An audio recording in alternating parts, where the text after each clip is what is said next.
राहुल गांधी ने किया खुलासा, क्यों पलटे नीतीश कुमार? ईडी या फिर सीबीआई, किसका था नीतीश कुमार पर दबाव? थोड़ा सा दबाव पड़ा तो नहीं झेल पाए नीतीश कुमार। बिहार में नीतीश कुमार की पलटीमार सियासत को लेकर विपक्ष अब उन्हें घेरने में लगा हुआ है। वैसे बीजेपी के ही तमाम नेताओं को नीतीश का साथ बहुत रास नहीं आ रहा है और वो नीतीश पर जमकर निशाना साध रहे हैं। बीजेपी सांसद दिलीप घोष ने तो इस तरह की पलटीमार सियासत पर रोक लगाने की मांग भी कर दी है। तो बिहार बीजेपी के ही तमाम नेताओं को यह सब कुछ अच्छा नहीं लग रहा है, लेकिन आदेश हाईकमान का है, इसलिए कोई खुलकर नहीं बोल पा रहा है। लेकिन बंगाल के पूर्व बीजेपी अध्यक्ष ने तो सवाल खड़े कर दिए हैं। दिलीप घोष ने कहा कि इस तरह की पलटीमार राजनीति के लिए सही नहीं है। तो दूसरी तरफ राहुल गांधी, जो अभी तक नीतीश कुमार पर सीधा हमला करने से बच रहे थे, वो भी अब सीधा हमला करने लगे हैं। वैसे राहुल गांधी ने नाम तो आज भी नीतीश का नहीं लिया, लेकिन इशारों इशारों में साफ कर दिया कि नीतीश को वो सबक जरूर सिखाएंगे। राहुल ने कहा कि थोड़ा सा दबाव पड़ते ही उन्होंने यू टर्न ले लिया, लेकिन दबाव क्यों? क्योंकि हमारा गठबंधन उन मुद्दों को उठा रहा है जो लोगों के लिए मायने रखते हैं। राहुल ने तंज भरे अंदाज में कहा कि पार्टी के प्रदेश अध्यक्ष अखिलेश सिंह का भाषण चल रहा था तो बिहार कांग्रेस प्रभारी भूपेश बघेल ने मुझे चुटकुला सुनाया। बिहार के मुख्यमंत्री के बारे में चुटकुला है। आपके मुख्यमंत्री गवर्नर के यहाँ शपथ ग्रहण के लिए गए, बड़ा धूमधाम था।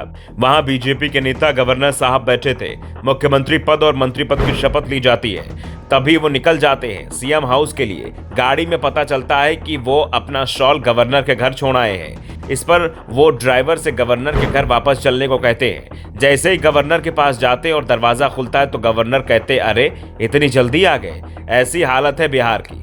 थोड़ा सा दबाव पड़ता है और यू टर्न ले लेते हैं। राहुल गांधी एक तरह से कह रहे थे कि शपथ होने के बाद एक बार फिर नीतीश कुमार गवर्नर के पार पहुंचे तो गवर्नर को लगा कि शायद वो फिर इस्तीफा देने आ गए हो। राहुल गांधी ने बिहार की जनता को समझाते हुए कहा कि समझिए नीतीश जी क्यों फंस गए।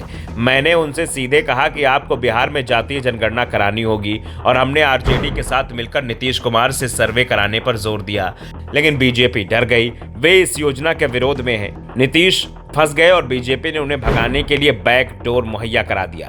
लोगों को सामाजिक न्याय दिलाना हमारी गठबंधन की जिम्मेदारी है और इसके लिए हमें नीतीश की जरूरत नहीं है।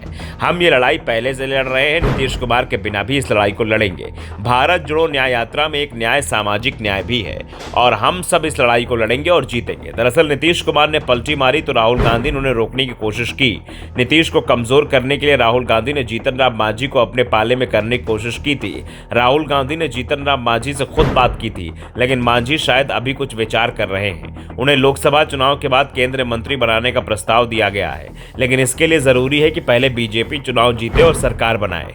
कांग्रेस का दावा है कि इस बार इंडिया गठबंधन बीजेपी को चुनाव हराएगा और जरूर हराएंगे। भारत जोड़ो न्याय यात्रा में जनता का मिल रहा समर्थन इस बात को बता रहा है कि बीजेपी दबाव में है और इसी के चलते वो इंडिया गठबंधन के दलों को अपने पाले में करने की कोशिश कर रही है। चाहे महाराष्ट्र हो या फिर बिहार, फिलहाल बीजेपी अपनी कोशिश में तो कामयाब हुई है, लेकिन यह कामयाबी उस पर लोकसभा चुनाव में भारी पड़ सकती है। Bureau report, the Dhakad news.